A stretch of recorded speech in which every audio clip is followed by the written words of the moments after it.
All right, section 1.6, right-of-ways. This is probably the quickest section we have here. So right-of-ways when flying a drone.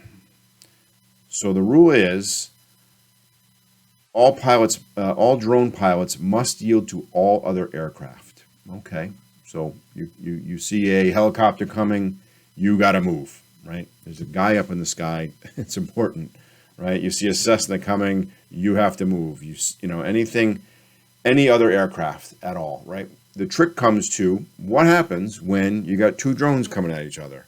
Who has to yield, right? The FAA says both of you. Both of you have to yield. So you always have to yield to all aircraft, whether it's a helicopter or a plane or any other drone or anything at all, you have to yield. So stop, right? Get out of the way, right? So this is kind of common sense. Don't hit anything. Don't hit any other aircraft. And even we were talking about airplanes taxiing on a runway. If you ever find yourself in that situation, God, I hope not. But certainly all manned aircraft, because there's people's lives on the line, right? So that one's obvious. But when two drones come together, you both must yield. So could be a question on that, a little bit tricky answer, but once you know that, you can remember that, you'll be good to go.